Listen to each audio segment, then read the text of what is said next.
El cantinero pasó un trapo por la barra, fingiendo no notar la tensión que hervía detrás de él. 5 hombres rodeaban una mesa en el bar tenuemente iluminado, burlándose del único hombre negro que bebía con calma. Uno de ellos se inclinó, su voz impregnada de veneno. «¿Te perdiste, chico?»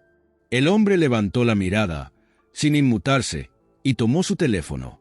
Sin amenazas, sin levantar la voz. Solo una llamada. «Es hora», murmuró. Y entonces, todo cambió. Antes de continuar, te pido que dejes en los comentarios desde qué parte del mundo estás escuchando esta historia. Y si te está gustando, no olvides darle me gusta al vídeo y suscribirte al canal para que te avise cada vez que suba un nuevo vídeo. Ahora, continuemos. Mateo Ibarra no era un hombre que llamaba la atención. No vestía ropa llamativa, no hacía movimientos bruscos y no entraba en un lugar esperando ser notado. Pero esta noche, sentado en un rincón del bar El Centinela, en el barrio de San Telmo, en Buenos Aires, su sola presencia desataba miradas incómodas y murmullos bajos. Lo había sentido desde que cruzó la puerta, pero no era nada nuevo para él. A sus 43 años de edad, estaba más que acostumbrado a esa clase de recibimiento. Su complexión atlética, su piel oscura y su postura imponente contrastaban con el ambiente del bar, un sitio frecuentado por hombres que se parecían entre sí, cabezas rapadas, tatuajes de símbolos nacionalistas en los brazos y una forma de mirar que no dejaba lugar a dudas. No era bienvenido. «¿Qué hace este negro acá?», murmuró uno de ellos, lo suficientemente alto para que Mateo lo escuchara. Mateo no reaccionó. Levantó su vaso, bebió un sorbo de whisky y dejó que el líquido bajara lento por su garganta. No era el tipo de hombre que respondía a provocaciones baratas. No necesitaba hacerlo. Pero los 5 hombres en la barra no estaban dispuestos a dejarlo en paz. Uno de ellos, el más corpulento, con la cabeza rapada y una cruz esvástica tatuada en el antebrazo, se puso de pie y caminó hacia su mesa con pasos pesados. A su alrededor, el bar pareció enmudecer. El resto de los clientes bajaron la vista o se hicieron a un lado. Nadie pensaba intervenir. Mateo lo observó acercarse con la paciencia de un hombre que ya había visto demasiado. No apartó la mirada ni se inmutó cuando el hombre se plantó frente a él. «Te estás equivocando de lugar, amigo», dijo el tipo con una sonrisa burlona, apoyando las manos sobre la mesa. Su aliento apestaba a cerveza y tabaco. Mateo giró lentamente el vaso entre los dedos, como si estuviera pensando en su respuesta. «Ah, ¿sí?», murmuró con voz calma. El tipo soltó una risa seca y negó con la cabeza. «Sí. Este no es un lugar para los de tu clase. Mejor levántate y sal antes de que tengamos que ayudarte». Mateo lo miró con una expresión difícil de descifrar. No había miedo en su rostro. No había duda. Solo paciencia. Un tipo como este no tenía idea de lo que estaba haciendo. El resto del grupo se levantó de la barra y se acercó a la mesa, rodeándolo. Uno de ellos, un hombre delgado con una cicatriz en la mejilla, chasqueó la lengua. «Parece que este negro no entiende rápido», comentó con sorna. Mateo tomó otro sorbo de whisky. Finalmente, dejó el vaso sobre la mesa. «No necesito entender rápido», dijo con tranquilidad. «Solo necesito entender lo suficiente». Hubo un segundo de silencio antes de que el tipo corpulento perdiera la paciencia y golpeara la mesa con el puño cerrado. «No estamos jugando, negro de mierda. Te largas ahora mismo o te sacamos a patadas». Mateo suspiró y se inclinó apenas hacia adelante. «Termina tu frase, y verás qué pasa». El hombre frunció el ceño.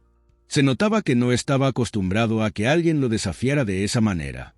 Se esperaba miedo, súplica o, al menos, sumisión. En cambio, lo que encontró en Mateo fue algo distinto. Algo que no entendía. El silencio se alargó un instante más. Los otros 4 miembros de la banda se miraron entre sí, inquietos por la reacción inesperada del desconocido. Finalmente, el tipo corpulento sonrió, aunque sus ojos no mostraban diversión. «Mira cómo tiemblo», murmuró. Sacó una navaja del bolsillo y la abrió con un chasquido metálico. «¿Vas a seguir sentado ahí? ¿O querés que te ayudemos a moverte?». Mateo observó la hoja afilada con la misma indiferencia con la que había observado su vaso de whisky. Luego, sin decir una palabra, sacó su teléfono del bolsillo y marcó un número. Los hombres lo vieron con confusión. ¿Qué carajo crees que estás haciendo? Mateo llevó el teléfono al oído y esperó un momento. «Es hora», dijo, sin levantar la voz. Cortó la llamada y dejó el teléfono sobre la mesa. Los 5 hombres se quedaron en silencio, tratando de procesar lo que acababa de pasar. No era la reacción que esperaban. No era miedo. No era súplica.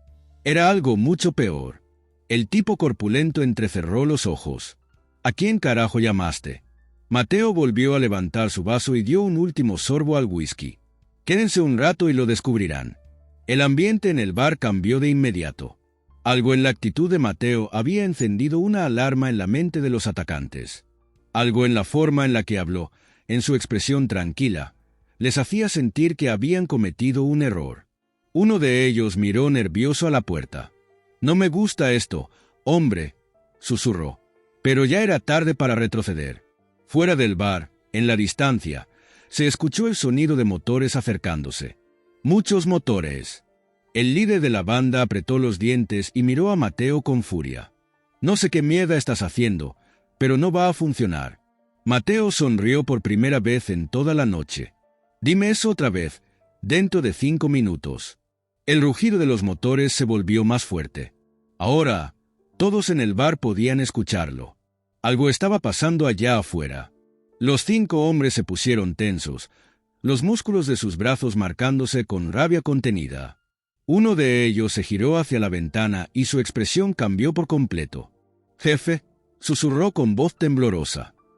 «Tenés que ver esto». El líder de la banda parpadeó, confuso, y caminó hacia la ventana. Y lo que vio hizo que su rostro perdiera todo color. El rugido de los motores se convirtió en un estruendo que hacía vibrar los vidrios del bar El Centinela. Los clientes más atentos comenzaron a moverse incómodos en sus asientos, mientras otros se giraban nerviosos hacia la entrada. Los 5 hombres que rodeaban a Mateo Ibarra intercambiaron miradas inquietas, pero ninguno quería ser el primero en admitir que algo estaba mal. El líder de la banda, el tipo corpulento de la esvástica en el brazo, frunció el ceño y miró por la ventana. Y entonces lo vio. Apenas pudo contener el maldito escalofrío que recorrió su espalda. Afuera, al menos 6 camionetas negras con vidrios polarizados se habían estacionado a lo largo de la calle. 2 motocicletas con placas oficiales se colocaron a los costados, bloqueando cualquier vía de escape. Las luces intermitentes iluminaban el pavimento con un resplandor rojo y azul que, por sí solo, ya le revolvía el estómago. «¿Qué carajo?», balbuceó. Uno de los hombres que estaba con él se pegó a la ventana, con los ojos bien abiertos. «Eso no es la policía», susurró. El corpulento tragó saliva y miró de nuevo a Mateo, que seguía sentado con la misma calma inquebrantable. «¿Qué hiciste, negro hijo de puta?», gruñó, aunque su voz había perdido parte de su fuerza. Mateo inclinó la cabeza ligeramente, con una sonrisa serena. «Te di la oportunidad de corregir tu error», respondió sin prisa. «No la tomaste». Los hombres se pusieron tensos. El líder de la banda miró al barman, pero el tipo se encogió de hombros y apartó la mirada. Nadie iba a salir en su defensa. La puerta del bar se abrió con fuerza, y 2 hombres de traje oscuro entraron con paso firme. No eran policías. Su postura, su actitud y la manera en la que escanearon la habitación en menos de 2 segundos los delataban como algo mucho peor. Uno de ellos, un hombre calvo con un auricular en la oreja, dio un paso adelante. General Ibarra. El líder de la banda sintió que su corazón se detenía por un segundo. «¿Qué dijiste?». El silencio en el bar se volvió absoluto. El corpulento sintió que su cuerpo entero se ponía rígido, como si acabara de meterse en un terreno minado.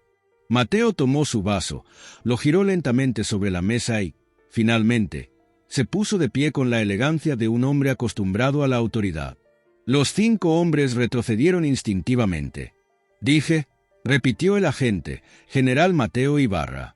El corpulento pestañeó varias veces, tratando de procesar lo que acababa de escuchar.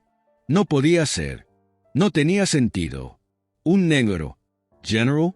Mateo pasó la mano por su chaqueta de cuero negro y sacó una credencial.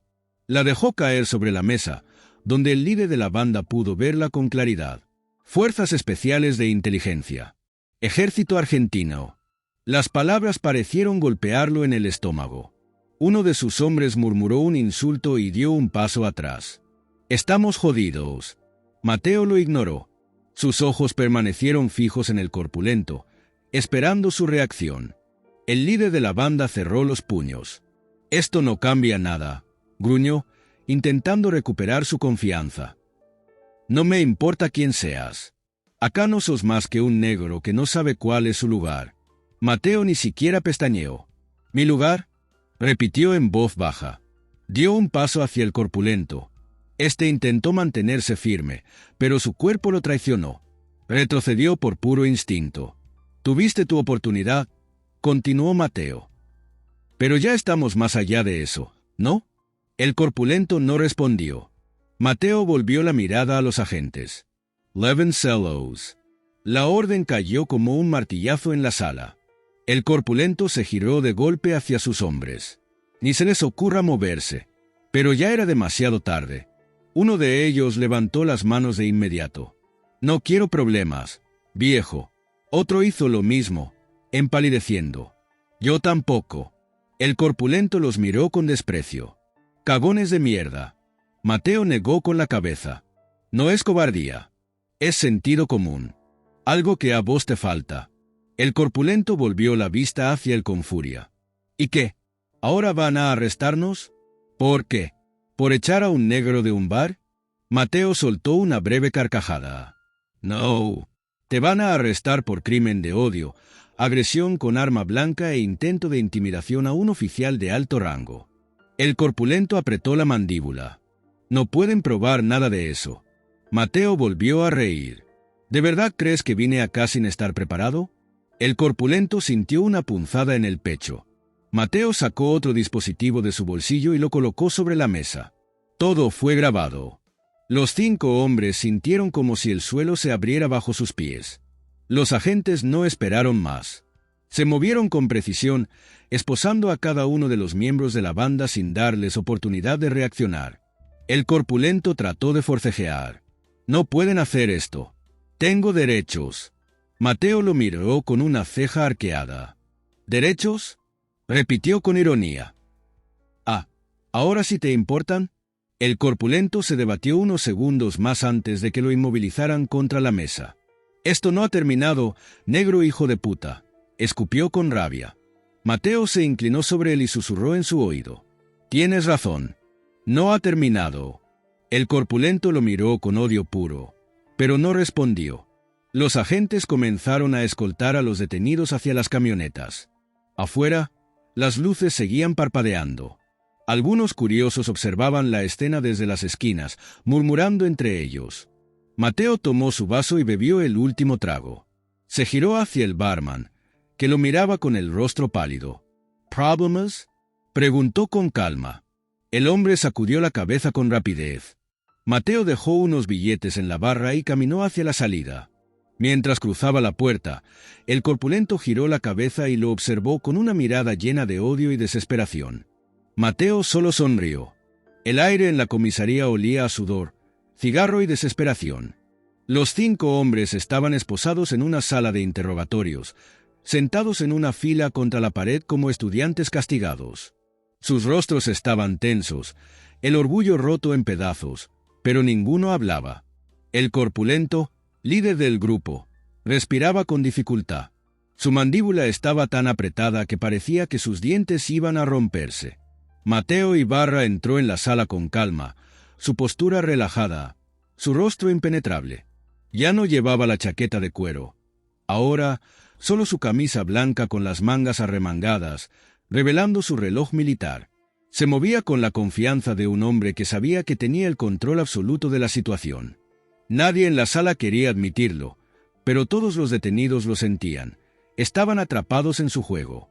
Uno de los agentes que acompañaba a Mateo se acercó a la mesa y dejó caer un expediente grueso. El sonido del papel golpeando la madera resonó en la sala. El corpulento levantó la vista, sin poder ocultar la inquietud en su mirada. Mateo tomó asiento frente a ellos, sin prisa. Así que, los duros de San Telmo, murmuró con una sonrisa leve. Me tomé el tiempo de revisar su historial. Tienen más antecedentes que un político corrupto. El corpulento escupió al suelo, un gesto de desafío que no impresionó a nadie.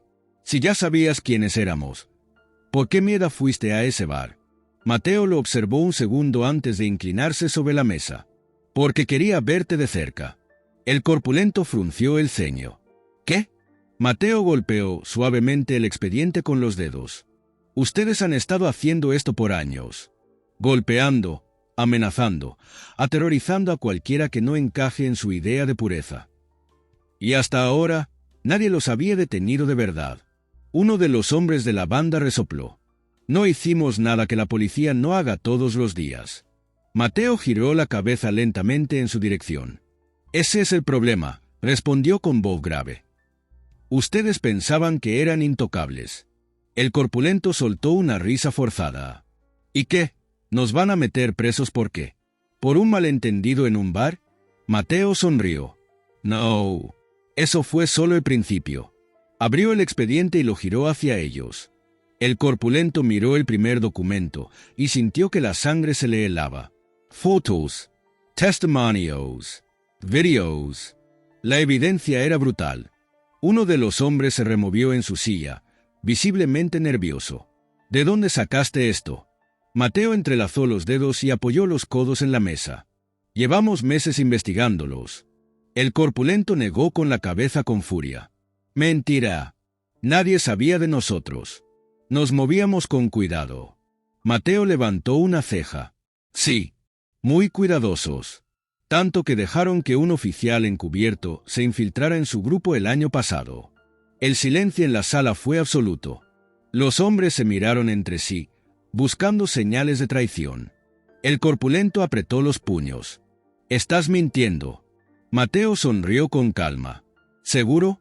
El corpulento tragó saliva. Mateo se acomodó en su silla. «Pero no vine a hablarles de eso. Vine a hacerles una pregunta». El corpulento lo miró con desconfianza. «¿Qué mierda quieres?» Mateo apoyó las manos sobre la mesa y los observó con seriedad. «Quiero saber qué van a hacer ahora». El corpulento bufó. «¿Qué crees que vamos a hacer? Vamos a salir de aquí y te vamos a romper la cara». Mateo rió suavemente. «Si logran salir». El corpulento se inclinó hacia adelante. «¿Nos estás amenazando?» Mateo negó con la cabeza. «No. Solo estoy diciendo la verdad. Ustedes no tienen idea de la magnitud del problema en el que se metieron». El corpulento endureció la expresión, pero en el fondo, sabía que había algo en la actitud de Mateo que lo inquietaba. No era arrogancia, no era provocación, era la seguridad de alguien que ya tenía todo calculado. Uno de los agentes en la sala se acercó y dejó otro documento sobre la mesa. Acaban de recibir las órdenes oficiales de detención. Los 5 hombres se quedaron helados. El corpulento se irguió de golpe. «No pueden hacer esto». Mateo se cruzó de brazos. «Lo estamos haciendo». Los demás comenzaron a moverse en sus asientos, nerviosos. El corpulento miró alrededor, buscando desesperadamente una salida. Mateo se puso de pie. «Disfruten la estadía. Nos veremos pronto».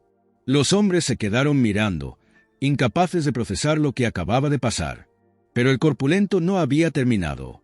Mientras Mateo se dirigía a la puerta, el corpulento lo llamó con un tono cargado de rabia y desafío. «No creas que esto se acabó, negro de mierda. Vas a pagar por esto». Mateo se detuvo.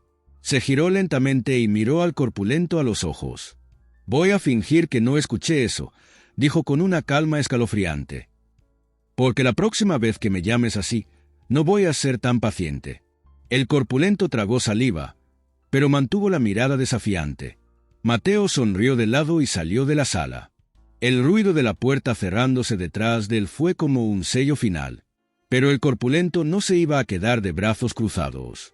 Mientras el sonido de los pasos de Mateo se desvanecía en el pasillo, su mente ya estaba maquinando. Todavía tenía contactos. Todavía tenía aliados en la calle. Y si creían que él iba a quedarse encerrado como un perro enjaulado, estaban muy equivocados. La celda apestaba a sudor, orina y desesperación. El corpulento se recostó contra la pared de concreto, los músculos de su mandíbula tensos de furia contenida. La humillación de ser arrestado por ese maldito negro lo carcomía por dentro. Sus nudillos estaban blancos de tanto apretar los puños. «Esto no se queda así», gruñó. Sus 4 compañeros, sentados en los catres oxidados de la celda, intercambiaron miradas cautelosas. Habían seguido a su líder en muchas peleas, pero nunca lo habían visto tan fuera de sí. Uno de ellos, el de la cicatriz en la mejilla, se inclinó hacia adelante con los codos apoyados en las rodillas. «Jefe», dijo en voz baja, «nos tienen agarrados por los huevos. Nos tienen en vídeo, nos tienen en grabaciones. No hay cómo salir de esta». El corpulento giró la cabeza hacia él lentamente. Su mirada era puro veneno.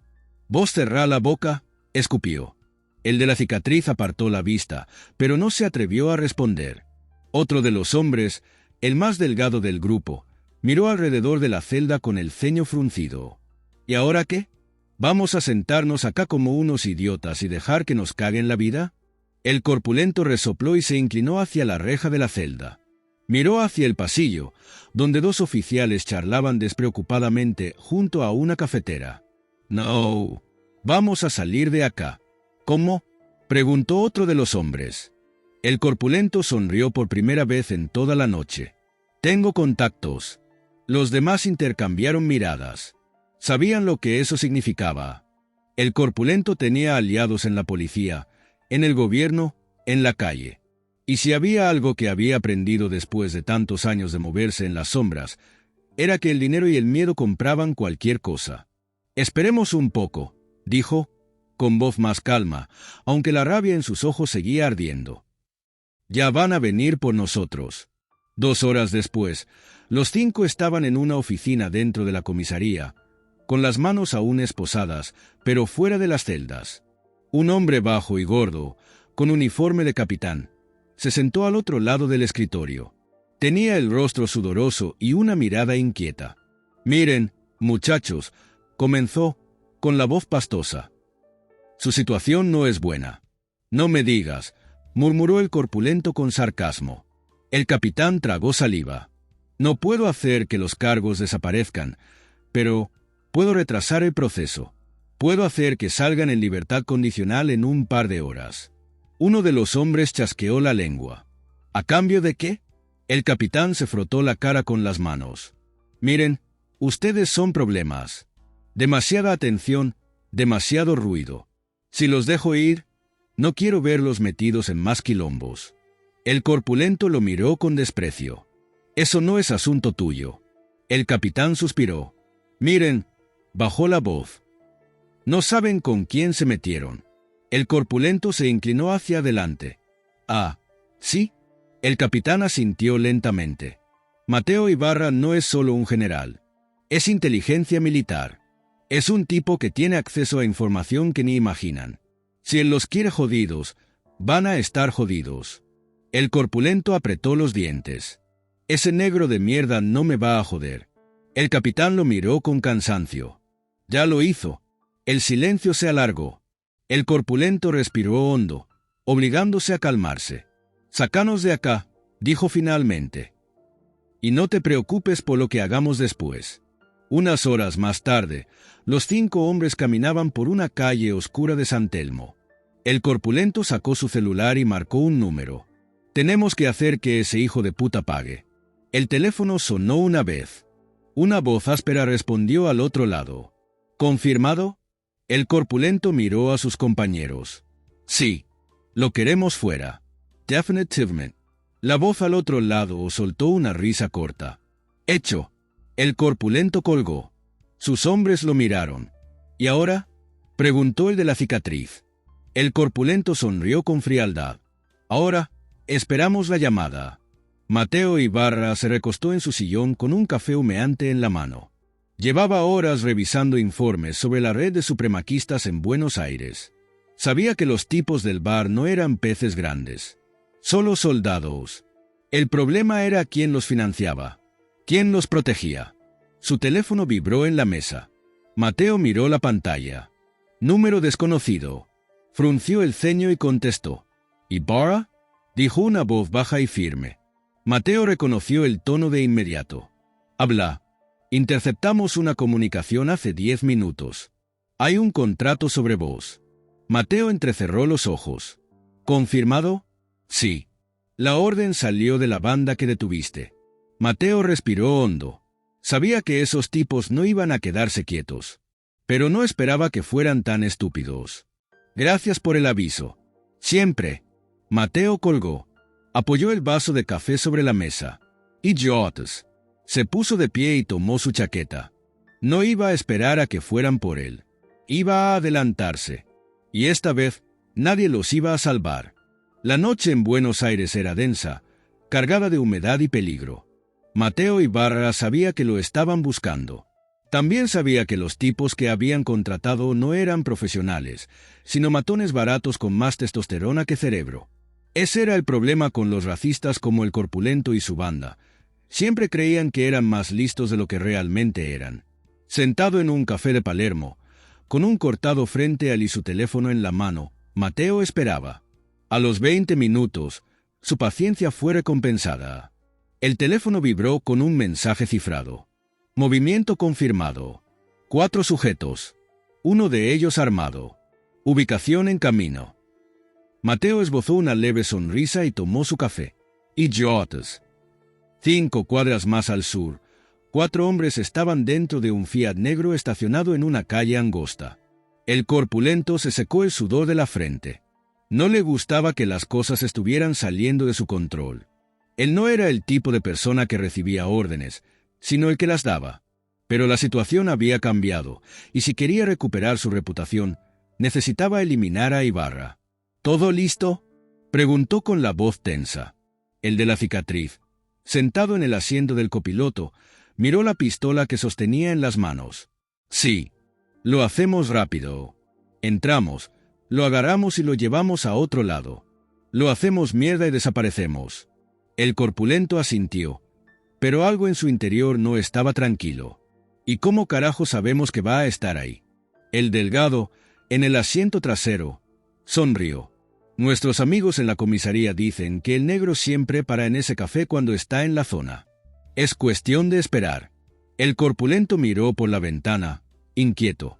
No sabía por qué, pero algo en todo esto no le cerraba. Mateo dejó su café sobre la mesa, cruzó las piernas y levantó la vista. Desde su posición, podía ver claramente el Fiat negro estacionado en la esquina. Sabía que era ellos.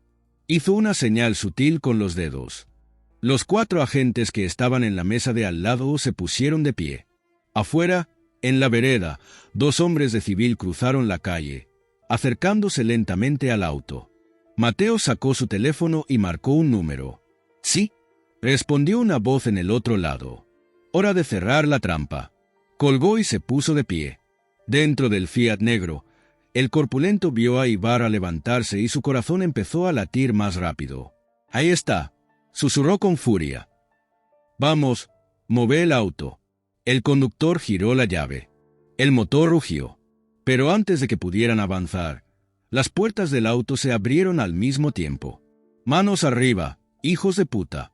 Varios agentes de inteligencia lo sacaron del vehículo a la fuerza. El corpulento intentó resistirse, pero recibió un golpe en la nuca que lo dejó mareado. «La concha de tu madre», gritó, forcejeando. No había escapatoria. Mateo cruzó la calle con calma. Los miró con una expresión neutra. El corpulento, de rodillas en el suelo con las manos esposadas a la espalda, lo miró con puro odio. Mateo sacó un cigarro y lo encendió. «No aprendes, ¿verdad?» El corpulento respiraba fuerte, los músculos de su mandíbula tensos. «Voy a matarte». Mateo soltó una carcajada suave y exhaló el humo lentamente. «No, no vas a hacerlo». El corpulento intentó levantarse, pero un agente lo empujó contra el suelo. Mateo se inclinó ligeramente y bajó la voz. «Porque ahora sí, te cagaste la vida». El corpulento tragó saliva, pero no apartó la mirada. Mateo sacó su teléfono y deslizó la pantalla. «A ver si te gusta lo que viene ahora». Puso el altavoz. Una voz masculina resonó del otro lado de la línea. Orden de captura confirmada. Los detenidos serán trasladados a máxima seguridad en las próximas horas. El corpulento sintió que su estómago caía. No. Mateo inclinó la cabeza. Sí. El corpulento miró alrededor, como si buscara una salida, pero ya no había ninguna. Sus hombres estaban en el suelo, esposados, con las caras golpeadas y la desesperación en los ojos. Todo se había acabado. Mateo tiró el cigarro al suelo y lo pisó con la punta de su zapato. La próxima vez que pienses en cruzarte conmigo, recordá esta noche. El corpulento apretó los dientes con tanta fuerza que sentía que iban a romperse. Los agentes lo levantaron del suelo y lo metieron en una camioneta negra. Mateo miró cómo se lo llevaban y soltó un suspiro. Sabía que esto no había terminado, pero por ahora había ganado la primera batalla. El aire en la prisión de máxima seguridad era pesado, cargado de desesperación y sudor rancio. El corpulento se sentó en la esquina de su celda, con los codos apoyados en las rodillas y la mirada perdida. Llevaba apenas 2 días encerrado y ya sentía como las paredes se cerraban sobre él. No era la primera vez que estaba tras las rejas, pero esta vez era diferente. Esta vez no había una salida fácil. Uno de sus hombres, el de la cicatriz en la mejilla, se acercó con pasos cautelosos. «Jefe, tenemos que hacer algo». El corpulento giró la cabeza lentamente y lo fulminó con la mirada. «No me digas», murmuró con sarcasmo. «¿Qué querés hacer? ¿Pedirle disculpas al negro?» El de la cicatriz bajó la vista, pero no se retiró. «Ya sabemos que tenemos contactos afuera. Todavía podemos dar vuelta a esto». El corpulento lo miró con interés. «¿Qué estás sugiriendo?» El de la cicatriz miró hacia el pasillo, asegurándose de que nadie estuviera escuchando. «Tengo un contacto que puede mover hilos. Pero necesitamos sacar un mensaje primero». El corpulento frunció el ceño. «¿Y cómo mierda vamos a hacer eso si estamos vigilados todo el puto tiempo?» El de la cicatriz sonrió levemente y señaló con la cabeza hacia la parte trasera de la celda. «Hay formas». En el otro extremo de Buenos Aires, Mateo Ibarra se acomodó en su oficina, repasando los informes. Desde que había mandado al corpulento y a sus hombres a prisión, la red de supremaquistas había empezado a tambalearse. Pero sabía que no se iban a quedar de brazos cruzados. Los tipos como ellos nunca lo hacían. Su teléfono vibró sobre el escritorio. «Interceptamos un mensaje dentro de la prisión. Parece que están tratando de organizar algo». Mateo se recostó en su silla, entrecerrando los ojos. «Idiotas», le respondió de inmediato. «Quiero saber exactamente con quién hablaron y qué están planeando. No les dejemos margen para nada». Colgó y respiró hondo. Esto aún no había terminado. Dentro de la prisión, el corpulento se paseaba de un lado a otro de la celda, ansioso. El mensaje ya había salido. Ahora solo quedaba esperar. Horas después, durante el almuerzo, un guardia se le acercó discretamente. «Tienes una visita». El corpulento frunció el ceño. No estaba en la lista de visitas de nadie, pero cuando lo llevaron a la sala de reuniones, su expresión cambió. Sentado en el otro lado del vidrio, con un teléfono en la mano, estaba un hombre vestido con un traje gris, cabello canoso y una mirada fría y calculadora. El corpulento tomó el teléfono con cautela. «No esperaba verte acá».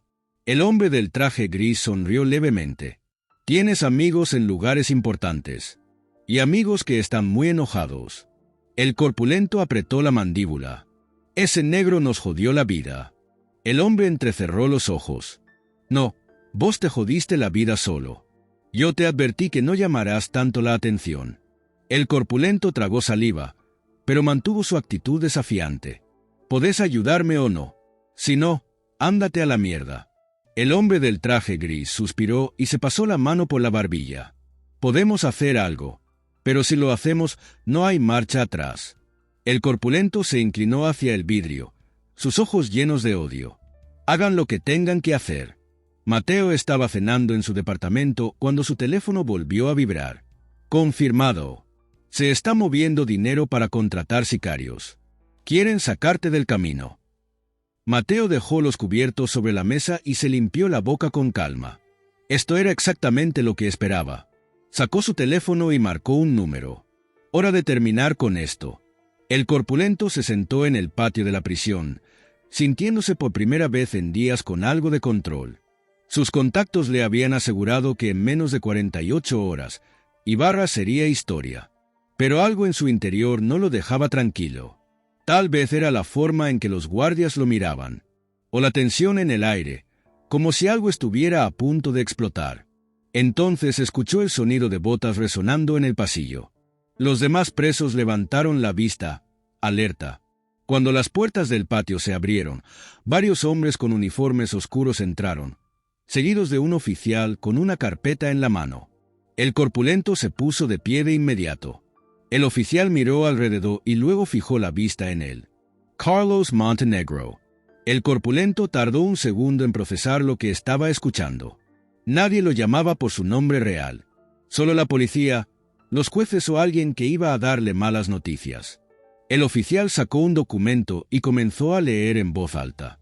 Por orden del Tribunal Federal, se ha aprobado la reubicación y confinamiento de Carlos Montenegro a una instalación de máxima seguridad sin acceso a comunicaciones ni contacto con el exterior. El corpulento sintió que su mundo se desmoronaba. ¿Qué carajo dijiste? Los guardias se acercaron a él.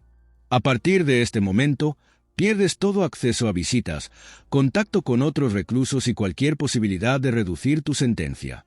El corpulento intentó retroceder, pero las manos de los guardias lo sujetaron con fuerza. No, esperen. No pueden hacer esto. El oficial lo miró con frialdad. Podemos. Y lo estamos haciendo. Los guardias lo levantaron a la fuerza, arrastrándolo fuera del patio. El corpulento gritó, forcejeó, pero no había nada que pudiera hacer. Sabía lo que significaba esto. Ya no iba a tener más oportunidades. Ya no iba a haber una forma de salir. Mientras lo sacaban del patio, el corpulento levantó la vista una última vez. Y ahí, justo afuera de la valla, lo vio. Mateo Ibarra, de pie, con los brazos cruzados, mirándolo con una expresión neutra. El corpulento sintió un escalofrío recorrerle la columna. «Hijo de puta, esto no se acaba. ¿Me escuchás? No se acaba». Mateo lo observó sin decir una palabra. Los guardias lo metieron en el pasillo, y la puerta se cerró con un golpe seco. Mateo soltó un leve suspiro y sacó un cigarro. Sabía que el juego aún no había terminado, pero el corpulento ya estaba fuera de la ecuación. Y eso era suficiente. El humo del cigarro se elevaba lentamente en la habitación, mezclándose con la luz tenue del escritorio. Mateo Ibarra estaba sentado en su sillón de cuero, en su apartamento de Palermo, con la mirada fija en la ventana. Desde ahí, veía la ciudad que tantas veces lo había acogido y tantas veces lo había empujado a la pelea. Llevaba años enfrentándose al mismo enemigo, con distintos rostros. El teléfono en la mesa vibró, sacándolo de sus pensamientos. Confirmado. Montenegro ya está completamente aislado. Se acabó para él. Mateo sonrió de lado y exhaló el humo del cigarro con calma. Pero sabía que esto no había empezado con Montenegro. Se recostó en el sillón y cerró los ojos. El pasado siempre regresa. Y esta vez no iba a resistirse a recordarlo. El sol ardía sobre las calles de Villa Lugano, Buenos Aires. Mateo tenía 10 años de edad cuando descubrió el significado del odio. Corría por la calle con su mochila colgada de un hombro, los zapatos gastados golpeando el pavimento con rapidez. Había salido de la escuela más tarde de lo normal y su madre siempre le decía que volviera a casa antes de que oscureciera. Pero esa tarde, la violencia lo encontró primero. Cuando dobló la esquina de su barrio, vio un grupo de chicos rodeando a alguien. Se acercó con cautela y sintió un nudo en el estómago. Era su padre, Pablo Ibarra, un hombre de 45 años de edad, piel oscura y manos de trabajador. Estaba de rodillas en el suelo. Su camisa de obrero estaba sucia y rasgada. 4 tipos con botas lo rodeaban, riendo. Mateo no entendía todo lo que pasaba, pero reconoció el odio en sus voces. «¿Qué hace un negro como vos en este barrio? Gruñó uno de los agresores. El hombre más alto, con un tatuaje de cruz celta en el brazo, escupió al suelo. «Deberías agradecer que te dejamos vivir acá». Mateo vio a su padre levantar la cabeza. No tenía miedo. Pablo Ibarra no era un hombre que se doblegara. «No tengo que agradecerles nada», murmuró con firmeza. El tipo de la cruz celta sonrió. «Sí, sí tenés». El puño llegó antes de que Mateo pudiera reaccionar. Su padre recibió el golpe en la mandíbula, pero no cayó. Los otros 3 tipos rieron, rodeándolo como lobos hambrientos. Mateo quiso gritar, correr hacia él, hacer algo, pero no pudo moverse. El miedo lo congeló. Esa noche, su padre llegó a casa con el rostro hinchado y un ojo cerrado por los golpes. Su madre lloraba en la cocina, apretando un trapo con hielo en las manos. «No podés seguir peleando, Pablo», suplicó. «Te van a matar». Pablo no apartó la vista de Mateo, que estaba en la sala, temblando en silencio. Se arrodilló frente a él, colocando una mano sobre su hombro. «Escúchame bien, hijo». Su voz era grave, pero firme. «Nunca tengas miedo de pelear por lo que es tuyo». Mateo parpadeó, sintiendo como las lágrimas le ardían en los ojos. «Papá, ellos te iban a matar». Pablo sonrió con tristeza. «No importa si me mataban. Lo que importa es que ellos sepan que no pueden quebrarme». Mateo nunca olvidó esas palabras. Ni el sonido de los golpes, ni el sabor del miedo. De vuelta en el presente, Mateo abrió los ojos. El cigarro ya se había consumido en el cenicero. Se levantó lentamente y caminó hasta la ventana. Su padre nunca vivió para ver en qué se había convertido. Murió 2 años después, apuñalado en una pelea con uno de los mismos tipos que lo atacaron. La policía nunca investigó. El caso quedó en el olvido. Y Mateo aprendió que si quería justicia, tendría que hacerla él mismo. Villa Lugano, 10 años después. Mateo tenía 20 años de edad cuando encontró al asesino de su padre. Lo reconoció en un taller mecánico, en las afueras del barrio. Seguía siendo el mismo imbécil racista de siempre, con la cruz celta tatuada en el brazo y una sonrisa de burla en la cara. Pero Mateo ya no era un niño asustado. Ahora era un soldado. Esperó hasta la noche. Se deslizó en el taller con la facilidad de un depredador. Cuando el tipo levantó la vista, Mateo ya estaba sobre él. «¿Me recordás?» El tipo intentó sacar un cuchillo, pero Mateo le rompió la muñeca antes de que pudiera tocarlo. Lo dejó en el suelo, sangrando y gimiendo de dolor. «Esto es por mi papá», susurró, y luego se fue. Nunca lo mató, nunca lo denunció. Solo se aseguró de que nunca pudiera volver a levantar la mano contra nadie. Mateo se apartó de la ventana y tomó su chaqueta. La historia siempre se repetía. Montenegro era solo otro eslabón de la misma cadena. Y él seguía rompiendo esos eslabones, uno por uno. Sacó su teléfono y marcó un número. La voz del otro lado sonó tranquila. «¿Ibarra?» «Sí», respondió Mateo. «Voy a necesitar información sobre los otros grupos que estaban trabajando con Montenegro». La voz del otro lado rió suavemente. «¿No piensas parar nunca?» Mateo sonrió por primera vez en toda la noche. Todavía hay trabajo por hacer. Colgó la llamada y salió del apartamento. La ciudad seguía iluminada, como si no se diera cuenta de la guerra silenciosa que se libraba en sus sombras. Mateo no tenía miedo. Sabía que la lucha nunca terminaba. Pero mientras estuviera vivo, nunca dejaría que los monstruos como Montenegro ganaran. La noche en Buenos Aires estaba tranquila. Demasiado tranquila. Mateo Ibarra lo sintió antes de verlo. Estaba en su coche, estacionado frente a un viejo taller mecánico en Avellaneda. Llevaba días investigando los últimos movimientos de la banda de Montenegro y algo no cuadraba. La red de supremacistas en la ciudad estaba desmoronándose, pero había un grupo que aún se movía en las sombras. Mateo sabía cómo funcionaba esta gente. Cuando estaban acorralados, se volvían más peligrosos. Y esta noche, algo estaba mal. Sacó su teléfono y marcó. «Decime que tenés algo», dijo en voz baja. La voz del otro lado sonaba tensa. «No sé qué carajo hiciste, pero hay movimiento. Interceptamos una llamada hace 1 hora». Mateo apretó la mandíbula. «¿A quién llamaron?» «Un grupo de viejos contactos de Montenegro. No están tratando de salvarlo». Mateo entrecerró los ojos. «Entonces, ¿qué mierda están haciendo?» La respuesta tardó un par de segundos. Von Porfos. Mateo soltó un leve suspiro. Sabía que esto iba a pasar. ¿Cuántos? 5. Tal vez 6. Van armados. Mateo miró por el retrovisor. Había un coche negro estacionado al final de la calle, con el motor encendido. El instinto le dijo todo lo que necesitaba saber. Ya están acá. Dentro del coche negro, 6 hombres observaban el taller mecánico en silencio.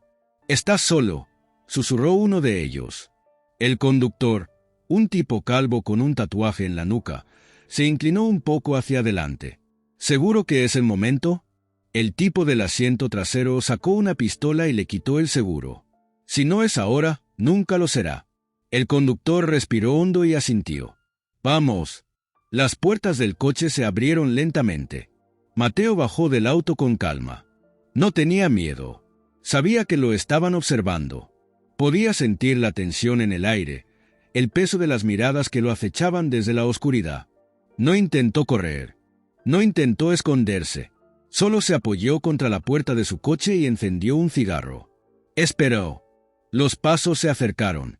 5 sombras emergieron de la oscuridad, rodeándolo en un semicírculo. Estaban armados. El líder del grupo, un hombre de barba sucia y chaqueta de cuero, sonrió. «Mira lo que tenemos acá». Mateo exhaló el humo con calma. 5 imbéciles con pistolas y caras de miedo. Los hombres tensaron las mandíbulas. «Vas a venir con nosotros, negro de mierda», gruñó el de la chaqueta de cuero. «Y si te resistís, te llenamos de plomo». Mateo arqueó una ceja. ¿De verdad creen que esto va a funcionar? Los tipos intercambiaron miradas. Había algo en su tono que los ponía nerviosos. Mateo sonrió. «Dígame una cosa». El líder levantó el arma. «Cerrá la boca». Pero Mateo no se movió. «Si ustedes vinieron por mí, ¿quién vino por ustedes?» El silencio fue absoluto. Y entonces, se escuchó el primer disparo. El de la chaqueta de cuero giró la cabeza justo a tiempo para ver cómo uno de sus hombres caía al suelo, un tiro en la pierna. El caos estalló en un segundo. Mateo se lanzó hacia la derecha, rodando detrás de su auto. Los atacantes gritaron, tratando de encontrar cobertura. Pero ya era tarde. 2 camionetas negras bloquearon la calle en ambos extremos. «¡Al suelo!», gritó una voz amplificada. Los supremaquistas entraron en pánico. Uno de ellos intentó disparar, pero un segundo tiro lo derribó. Mateo se incorporó y sacó su pistola. El líder miró a su alrededor, con el pánico en los ojos. «Nos traicionaron». Mateo soltó una carcajada. «No, ustedes solo son demasiado estúpidos». Los agentes irrumpieron en la escena. En menos de 30 segundos, todo había terminado. El líder estaba en el suelo, esposado, con la cara golpeada. Mateo se inclinó sobre él. «¿Querías hacerme desaparecer?». El hombre gruñó, escupiendo sangre. «Esto no cambia nada. Siempre habrá más como nosotros». Mateo sonrió. «Sí, y yo siempre voy a estar para destruirlos». El hombre bajó la mirada, sin palabras. Mateo se puso de pie y exhaló lentamente. Sabía que esta guerra nunca terminaba, pero esta batalla la había ganado. El eco de los pasos retumbaba en los pasillos de la prisión. Carlos Montenegro, antes el corpulento líder de su grupo de supremaquistas, ahora no era más que un recluso común, esposado y con la mirada vacía. Llevaba días en confinamiento, lejos de sus aliados, lejos de cualquier posibilidad de recuperar el control. Y lo peor de todo es que lo sabía. El guardia lo empujó suavemente por la espalda. Seguí caminando. Montenegro no respondió. El sonido de la puerta de la sala de visitas abriéndose le revolvió el estómago. Sabía que alguien había venido a verlo, pero no sabía quién. Cuando levantó la mirada y vio quién estaba del otro lado del vidrio, su sangre se congeló. Mateo Ibarra, sentado con calma, con un café en la mano, mirándolo con una expresión neutra.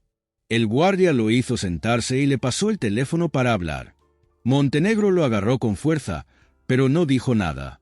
«¿Cómo estás, Carlos?», preguntó Mateo con tono tranquilo. Montenegro apretó los dientes. «¿Venís de reír en mi cara?». Mateo esbozó una media sonrisa. No. Vine a ver qué te queda. Montenegro frunció el ceño. ¿Qué carajo querés decir? Mateo tomó un sorbo de café y lo miró a los ojos. ¿Todavía no te enteraste? Montenegro sintió un escalofrío recorrerle la espalda. ¿Enterarme de qué? Mateo sacó su teléfono y deslizó la pantalla hasta mostrarle algo. Montenegro entrecerró los ojos. Era una noticia. Red de supremaquistas desmantelada en Buenos Aires. Líderes enfrentan largas condenas. El estómago de Montenegro se hundió. No. Mateo levantó una ceja. Sí. Montenegro tragó saliva. Esto es imposible. Mateo giró el teléfono y abrió otra noticia. Policías y empresarios involucrados en escándalo de corrupción y crímenes de odio. Montenegro sintió que le faltaba el aire. Los nombres en la pantalla eran los de sus contactos, sus aliados, su protección. Mateo se inclinó un poco hacia el vidrio. «Estás solo». Montenegro sintió un ardor en la garganta. Todo lo que había construido, todo lo que había protegido, se estaba cayendo a pedazos. ¿Cómo? ¿Cómo hiciste esto? Mateo sonrió con frialdad. A veces, solo tenés que dejar que los idiotas se hundan solos. Montenegro se quedó en silencio. Sabía que esto no era solo una derrota. Era el final. Se inclinó hacia adelante, con los ojos llenos de furia. «Voy a salir de acá». Mateo se rió suavemente. «No, no vas a hacerlo». Montenegro apretó los puños. «Siempre hay una salida». Mateo negó lentamente con la cabeza. «No esta vez». Montenegro se quedó mirando el vidrio, sintiendo que el peso de la realidad lo aplastaba. Su grupo estaba destruido. Sus contactos estaban cayendo uno por uno. No tenía nada. Y lo peor de todo, Mateo lo sabía. El guardia se acercó a Montenegro y le hizo una seña. «Tiempo». Montenegro cerró los ojos por un segundo. Cuando los volvió a abrir, Mateo seguía ahí, observándolo con esa calma insoportable. Montenegro se levantó lentamente. «Esto no ha terminado». Mateo levantó la taza de café con una sonrisa. «Segui cenando». El guardia lo jaló del brazo y lo sacó de la sala. Montenegro mantuvo la cabeza en alto, pero en el fondo sabía la verdad. Había perdido. Horas después, Mateo se recostó en su sillón, revisando los últimos informes. Los nombres seguían apareciendo en las noticias. Cada miembro de la red supremaquista que alguna vez creyó intocable, ahora enfrentaba la justicia. Suspiró y se frotó la cara con las manos. Sabía que la lucha nunca terminaba. Siempre habría más como ellos.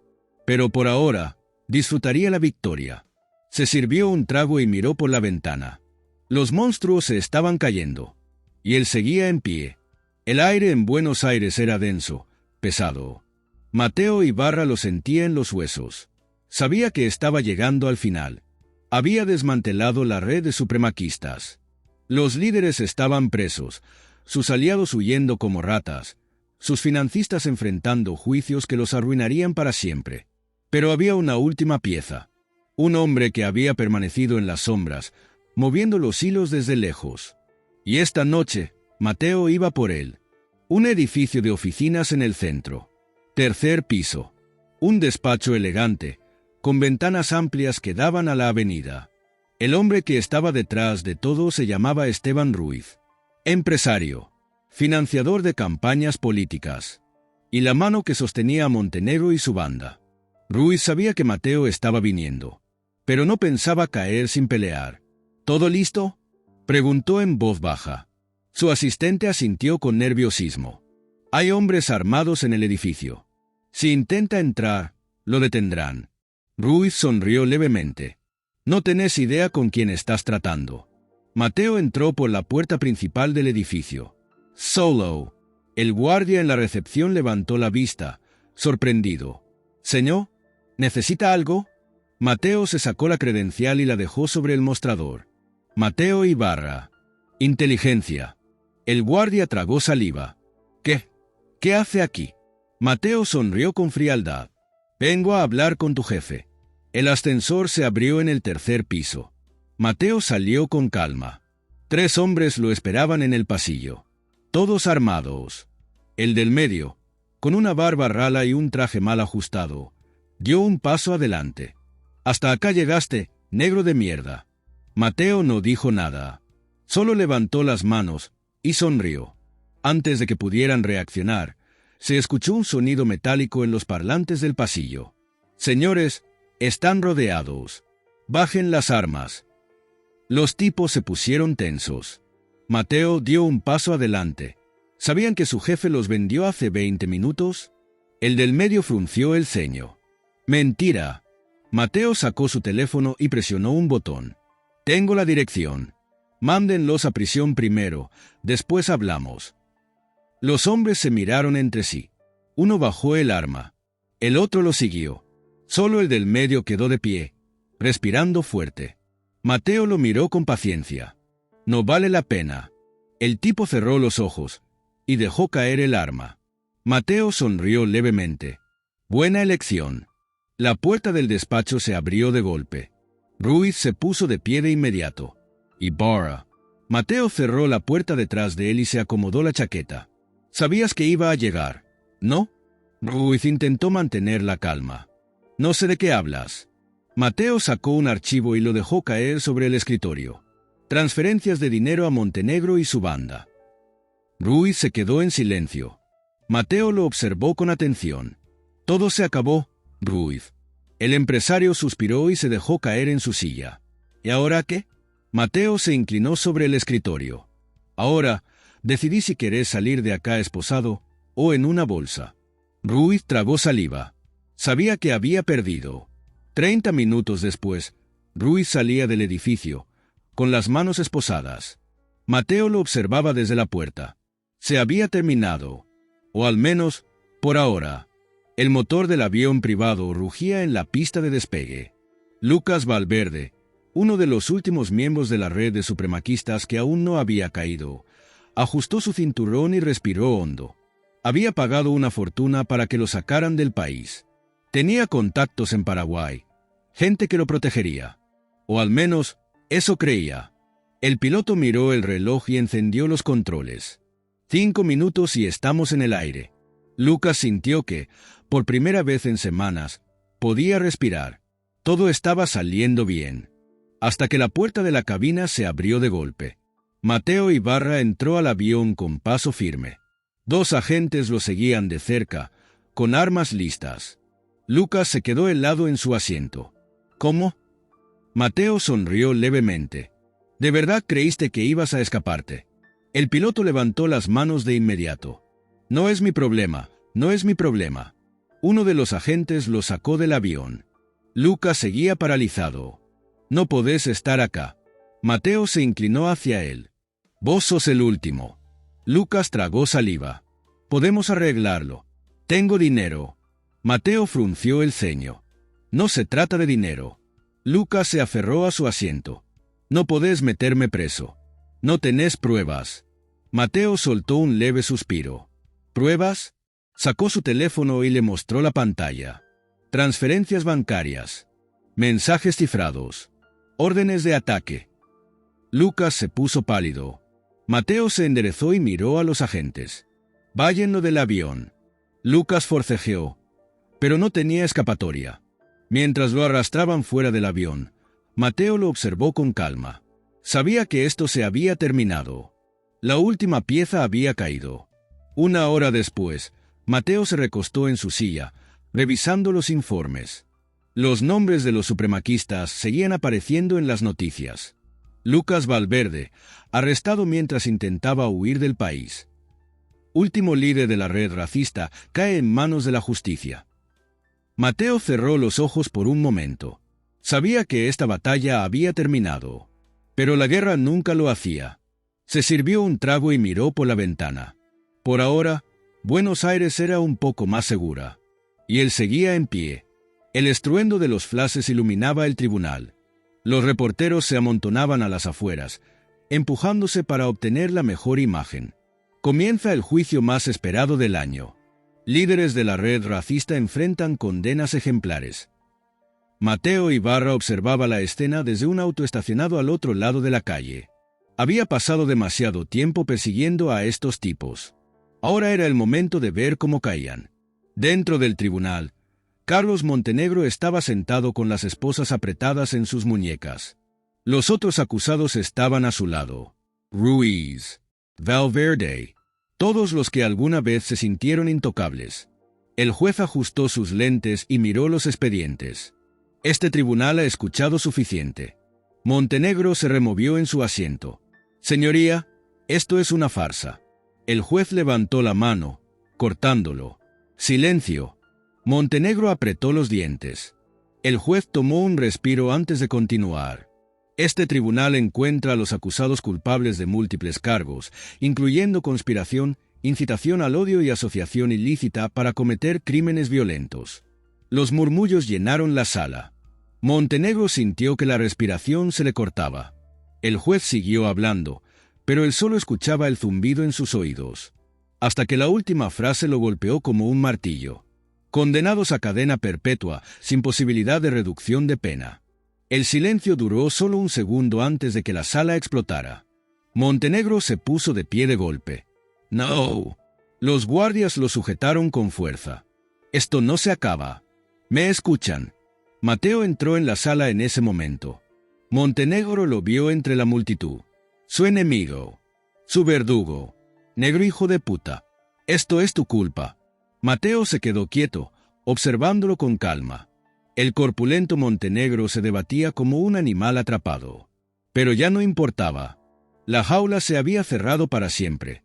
Horas después, Mateo se recostó en su sofá, mirando las noticias. Justicia definitiva. Todos los acusados condenados sin derecho a apelación. Cerró los ojos por un momento. Sabía que la lucha nunca terminaba. Pero esta vez, había ganado.